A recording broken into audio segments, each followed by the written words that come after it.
What's going on, guys? JSGC here, and we are here for another Manchester City video. Today we're going to be previewing the Dinamo Zagreb versus Manchester City game in the Champions League, the last game of Group C before we head into the last 16 into 2020. Manchester City, of course, already sealed first place, so it's all about who's going to qualify with us. So lots to play for our oppositions, whereas with Manchester City, we're needing a bit of a confidence boost really after losing the Manchester derby. So I'm going to give you my thoughts and what I think is going to happen in this game, and some things that might happen, some things that might change, some things that might be kept the same. So I'll keep you all up to date with that, with my thoughts. But before we crack on with this video, make sure, like always, if you're enjoying the content and you want to help support my channel, then please subscribe to my channel by pressing the red button and pressing the bell and putting your push notifications on. Make sure also you go and check out my social media links if you so wish, my Twitter and Instagram, which you can find in the description below and popping up on screen. If you want to go and follow me on there, then please do feel free to do so. Don't forget, leave your thoughts in the comments below with your team and score prediction for this game, and leave a thumbs up if you enjoy this video.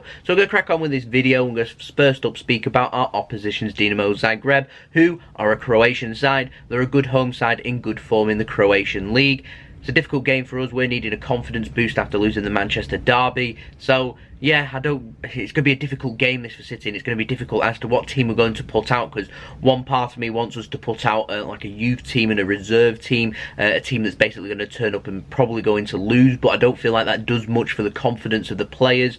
So I feel like we should be putting a stronger team out to try and prove a point, to try and get themselves much needed confidence going into the coming games. But I'm not too optimistic going into this game, so I feel like it's just going to be a little bit disjointed, and with what's on the line for Dinamo Zagreb, I feel like they're just going to have an extra step in their stone, and so it's just going to be a difficult game this for Man City really. So I'm not confident. I'd love to know your thoughts in the comments below, what you think like might change, what could we do going into this game. Do you care if we win or lose or not? I mean, I always care if we win or lose. I don't just want to go into a game and lose. Like, it's a good opportunity this to rest some players, so players that do need a rest, maybe rest them, but I also think it's a good opportunity this for players that when you've just lost, particularly in a big game, to go and play a few days later and go and right some wrongs. So yeah, it's a difficult one. Zagreb, though, they must win and hope that Shakhtar slip up. They're at home in the Ukraine against Atalanta. It is plausible. There is hope for Dinamo Zagreb there, because Atalanta, they're a good attacking side.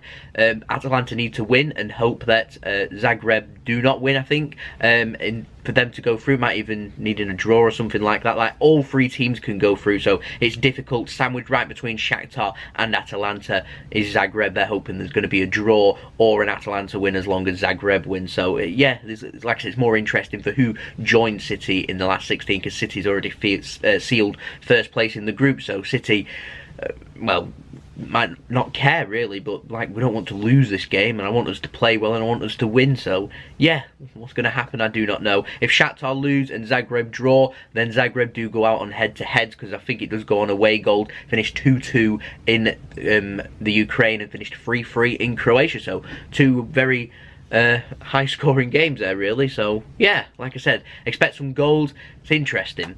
In terms of the team for Zagreb, I don't know too much about them, if I'm completely honest. I do know they play some good football. They defended very well when playing City at the Etihad. It took us an age to be able to break them down. We ended up winning that game 2-0, late Phil Foden goal. I think it's İlkay Gundogan that scored the first goal in like the 69th minute or something like that. So yeah, I suspect that Zagreb on their home turf, it will be a bit more of an intimidating atmosphere for City going into this game. It's going to be a little bit different. They're needing to win, so they're going to be more expressive. So I suspect there'll probably be goals in this game. So there's going to be space for City and something for City to work with. Of course, there was space in the Manchester derby, and we weren't at our clinical best. Manchester United ended up punishing us for that. So there's a wrong that we do need to make right, and we need to make that right, well, ASAP really. For City, we'll make changes. I know we're going to make changes. I would normally say rest all the players, like I said, and have a week off, focus on the Premier League, because we've got first place secured in the Champions League, but we're just so far behind in the Premier League that I feel like City just need that confidence boost. So I'd make some changes, players that need to have a rest, or players that are injured, or players that really shouldn't be starting in this game, that I wouldn't start them in this game. Probably wouldn't even put them on the bench either. So I'm talking like players like Ederson just doesn't need to start in this game, like don't need to run a risk of an injury there. And then there's other players that, in my opinion, should be starting and getting into the team and starting to make things happen. So yeah, we'll see where we go. But in terms of team news for City, Laporte, Sane, Zinchenko and Aguero will all miss this game, and John Stones, you'd suspect. I've not got an injury update at this moment in time of me recording this video. We're not got an update on him, but I suspect that he probably won't be playing in this game either. In terms of a score prediction from me, I've gone for 2-2. I'm normally optimistic, but I'm just feeling a little bit pessimistic, just the way things are going with City. Like, if we make the changes and get players like Fernandinho back into defensive midfield, possibly look at Bernardo Silva back into central midfield, I feel a bit better if we had some pace like Leroy Sané. I feel like we just need to get Raheem Sterling back onto the right and bring Leroy Sané back if he was fit. That'd be fantastic. Be able to get things going. I think it's a big chance this for our wing backs, players like Cancelo and Mendy, if they do start making a statement and start putting in some good performances, because in particular Benjamin Mendy does need a good performance in my opinion. So I'm going to pop up my team prediction now for you. I've gone for Bravo in goal. He was suspended for the last game, but it wasn't a violent charge, so it's not a 3-game ban, just a 1-game ban, so he's free to start in this game. I wouldn't be starting Ederson in this game. To be fair, like, we might even think, why run a risk to Bravo? We could give Carson his debut, to be fair. I mean, he's a competent goalkeeper, so yeah, don't rule that one out. I'm going for Cancelo at right back, Mendy at left back. I feel like both of them need game time. Ideal opportunity for them both to get some game time. Going for Otamendi, I feel like he needs some game time. Didn't play too bad against Burnley when he came on for the Manchester derby. Scored and didn't play too bad either. So I'd put Otamendi in this game. Like, he's had a real difficult start to the season, but he's starting to impress me over the last couple of games, so give him a start, see how he does. I've gone for Eric Garcia. I see no reason, like I said, with John Stones not there, like with Fernandinho, I want to see him in defensive midfield. Like, I would give him a rest in this game, but I feel like I want to see him in defensive midfield, so I've gone for Garcia to start, because he's another centre-back that we've got, and go with Fernandinho sitting in front of them to see how he does. And if Fernandinho looks like he needs a rest, I mean, he only needs to play the game against Arsenal and have a rest for the Carabao Cup, so some players will be playing in this, some players will be playing in the Carabao Cup. I've gone for Fernandinho defensive midfield, because I really want to see that again. He's a defensive midfielder, he's a world-class defensive midfielder. I want to see Fernandinho in defensive midfield. I've gone for Kevin De Bruyne and Phil Foden to start this game. Could well be Ilkay Gundogan and Phil Foden. I feel like it's just a little bit too negative, in my opinion, playing Gundogan, Fernandinho, Phil Foden in midfield. I feel like Kevin De Bruyne has a bit of oomph to him, and I feel like we do need a bit of senior dusting in the team, kind of. And Kevin De Bruyne, to me, is a player that, if there's space in this game, and I suspect that Zagreb are going to be nice and attacking, that Kevin De Bruyne, when he finds space, will be able to find them killer threading passes through to be able to unlock their defence. So to me, if that's the way it's going to go, De Bruyne has to be a player starting in this game. If he has a rest, I'm cool with that. Phil Foden, though, on the other hand, I want to see him starting in this game. I did say I want to see Bernardo Silva starting in that central midfield role, so don't rule that out, but I feel like Phil Foden should be starting more games. David Silva looks very tired and leggy. I feel like he needs a few games rest rather than one needs a few games rest. Phil Foden's fit, ready to go. Get him in the team, in my opinion. I've gone for Raheem Sterling, Riyad Mahrez and Gabriel Jesus. I would have given Raheem Sterling a rest, but with, like I said, with Leroy Sané injured, we've not really got too much of an option, so I've gone for Sterling, Mahrez and Jesus. And Jesus, after scoring against Burnley and not scoring against Man United, will want to prove a point and score in this game.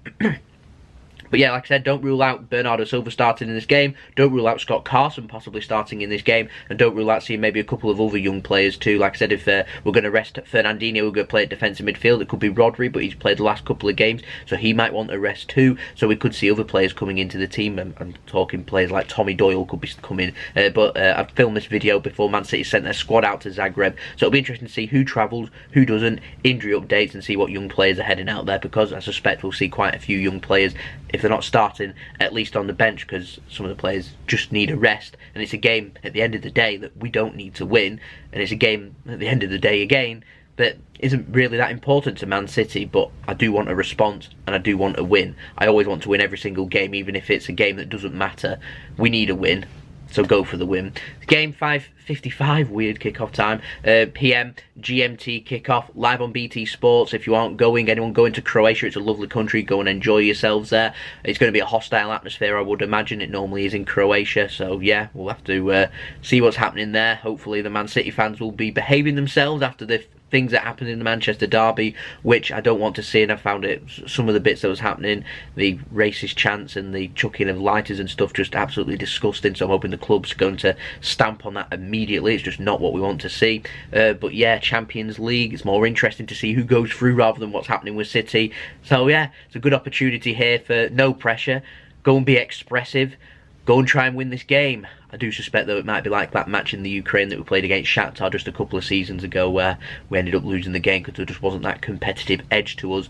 But I feel like another loss or a bad result in this game, and it's just set in stone the precedence what's going to be going into the weekend's game against Arsenal. So yeah, I think that this is an important game, even though it isn't important, if you get what I mean. So there we go, it's been the video. Don't forget, like, comment, share, subscribe, all that good stuff, social medias and stuff, and I'll see you all again for the next video, the analysis, match review, match reaction, whatever you want to call it, for this game where, fingers crossed, City will be back to winning ways. So I'll see you then for that. So it's been JSGC. Hope you'll have a wonderful rest of your day. Peace. Ciao for now.